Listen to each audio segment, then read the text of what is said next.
I actually have coming up in the next couple weeks one of its very first patients he ever removed a device from is going to be a guest on my show. And, it's just so many different things out there that, you have to keep your mind open. But, going back to, I will say this, look, back in the 30s, okay, Germany developed the rocket motor. They developed the jet engine in one form or another. But when you really think about things, okay, back, we went from tubes to transistors to integrated circuits. Now circuits so small that you need a huge, microscope, electronic microscope to even see it. Nanotechnology. Yeah. But now we can do all that, right? But why are we still having jet and rocket motors? It don't make sense. Yeah. I mean, technology has moved every which way, right? I mean, here the Germans developed the rocket engine, right? But it hasn't really advanced in all these years, but everything else is advanced. So, then, you, like I said, get a pair of night vision, not goggles. You have to get binoculars. Go stare at the sky at night. You'll have a different feeling what's going on. I'm almost afraid. And, back here, maybe 8 months ago or whatever, when you have the Secretary of the Air Force saying, and it's never been clarified, he said the next major war will not be on ground. It's going to be out in outer space. And then, you think about that, okay, and you figure, maybe it's one country, another country, they're going to send, rockets at each other in space, right? But then, like I said, if you get a pair of these binoculars and stare at space, you're going to see movements out there that can't be asteroids. It can't be space station. It can't be satellites, because they are changing their patterns drastically, up, down, speeding up, slowing down, coming almost to a stop. You'll see all this stuff at night. Okay. And and what I also was talking to a scientist here recently, I said, isn't it kind of strange that you can't go buy a high-powered telescope that's infrared?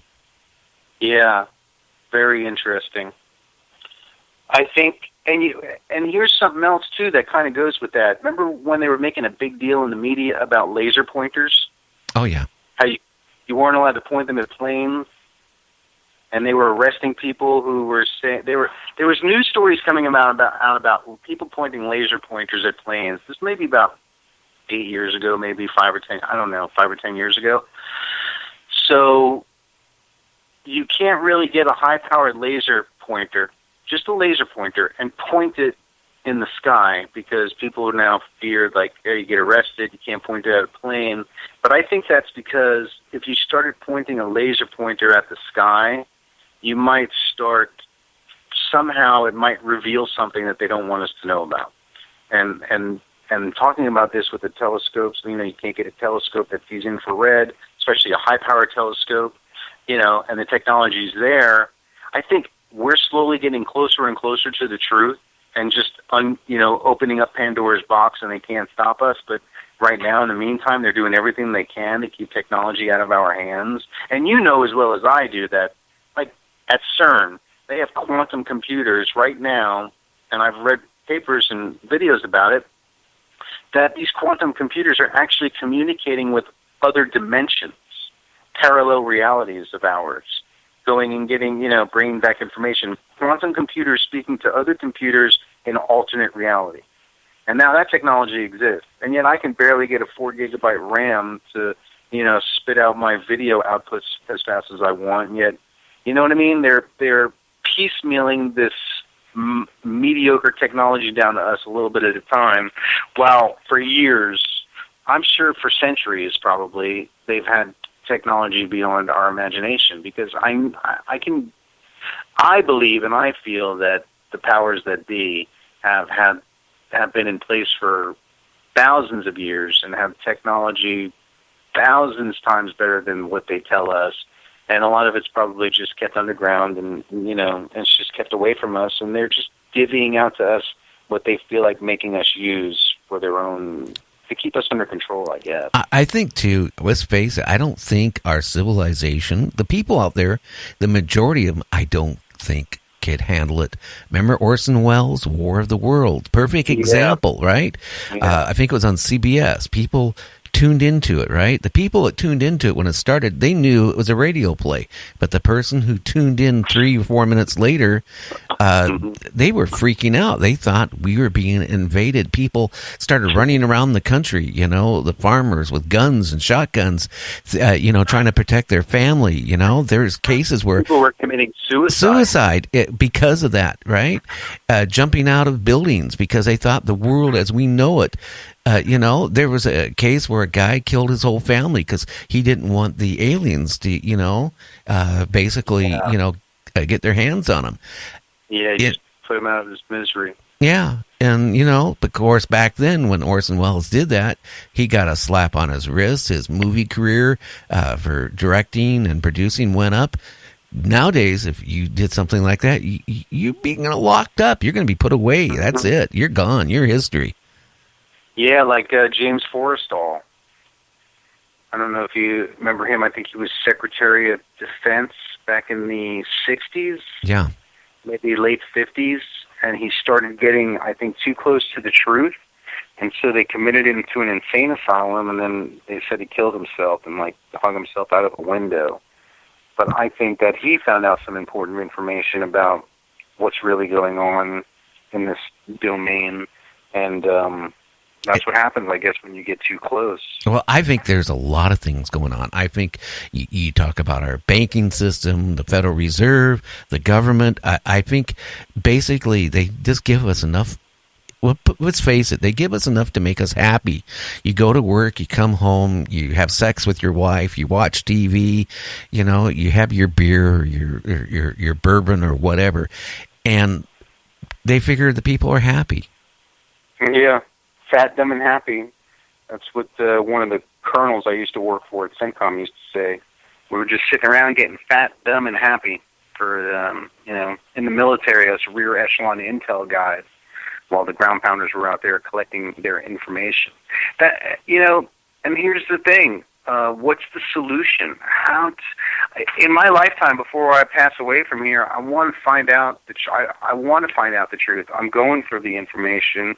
I'm trying to. We're doing our best to get everybody to kind of work together and kind of put the pressure on these government corporations to, give us what we want to know, or at least tell us what we want to know, and provide us some information. But it's really hard to kind of go up against the mass media.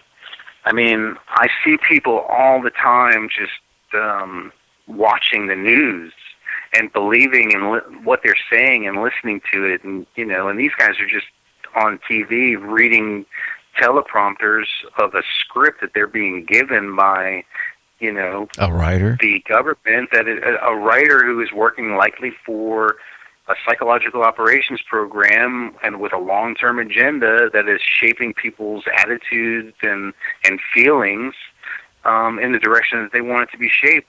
And it's hard to pull people out of that they're in a hypnotic state and being hypnotized as soon as they turn on that news program. How do you get through? I don't know. I honestly feel we've gone way, way past years ago, probably back around Eisenhower era. We've gone past the point of no return. I really think, if they came out and started telling the public the truth, right? I don't think now everything that you learned from grade school to college, going to work, everything, you're going to be in such amaze that you couldn't handle it. I don't think the American public or any country's public could handle if they knew what was going on, the truth. I mean, you talk about like Nazis, government, they were probably one of the very best at the time for propaganda. I think now we are all totally brainwashed from the minute you start kindergarten all the way up for the rest of your life. Yeah, it's true. Right up until the grave, even like, with the social, and they have us hooked into them right up until the end with Social Security. In fact, we don't even own our own homes and land. I mean, think about it. You can have your home taken away from you at any time without any control over it, because the state still has allodial title to your land. If you don't actually go to the Bureau of Land Management and update the land patents for your property in your name after you've paid off the mortgage, then the state still controls it, and that's why you have to pay taxes. So we come into this world and we leave this world owning nothing. We can own stuff, but we control nothing. Yeah. In fact, I think that's what Rockefeller said. He said, own nothing, control everything. We might have equitable title, where I can take my car and I can resell it for a profit, but I'll never control it. The state can come and tow it away anytime it wants because it's registered with them. But I can sell my house and make a profit, but the state can come and take my house.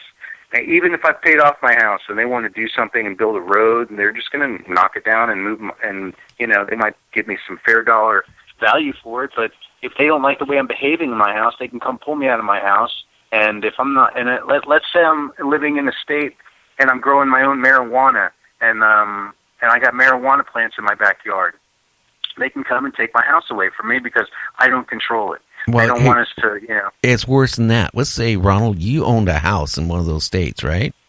You owned it, but you rented it to somebody you thought was dependable, right? A professor at the local community college, right? You rent your house to him, right? Well, you didn't know he was growing 20 marijuana plants. Now, we're talking that one of the states is not somewhat legal to have it, right? So he's in his bedroom, right, growing marijuana, right? Well, one of his students find out, hey, this professor is growing marijuana, right? Rats him out. The next thing you know, he's being arrested, right? The plants are taken, and guess what else is taken? Your house. You didn't even know. You're an innocent party, right? You didn't know he was growing marijuana. You didn't know he was selling, drugs or pills or whatever. You had no idea. You're being punished for what he did. So they take your house. Yeah. You lost all your investment of your house, and undoubtedly you're going to have to go try to get an attorney and have the attorney, file some type of lawsuit, but you're not going to win. They already own it. Yeah, and the attorney's not even really working for you. They're working for the court. And when you go into that court, you're not even going to be on a level playing field. It's going to be all... In fact, I really think you should, when we're done with this, like when you have time, look up David Wynn Miller. David-Wynn Miller. He's a federal judge who's he's putting out only information that shows that the court system is just a joke. It's not a level playing field. The judge is up on a box off of the playing field and not even really... The judge isn't even actually... He's just an actor, and he's wearing a black robe mourning justice. And it's really the clerk of the courts who controls the courtroom. And if you have like a jury in there, let's say you're supposed to have a 12-person jury, and you got you got a row of 6, and then a step up behind them, you got another row of 6. Well, that's not a continuation of evidence. So you don't even have a fair 12-person jury. And there's no continuation of evidence. You have like the judge is up in a box, the clerk of the courts is up in a box, the jury is up in a box, and nothing is fair and level. It's a big fraud. Well, and then they use words of art to extort from us. Well, I will say this. One of my sons back about 20 years ago got in trouble. Nothing really major, but he got in trouble, right? And he had to go to Superior Court. I was there watching, what was going on, right? Well, here's this judge, right, reading a magazine, right? While all this testimony is going on. And occasionally, one of the attorneys would ask the judge something. He'd put his magazine down and come back with an answer. He's not even listening and paying attention to what's going on. Okay? Well, I made sure that judge got sanctioned. Okay? It took me a couple years. But, I got a hold of another attorney that really hated that judge. And, and with the information I got from what happened in my son's case and what I dug up on some other cases where this judge, shouldn't have been a judge. Would you want to be tried for auto theft or whatever, or murder, and the judge is sitting there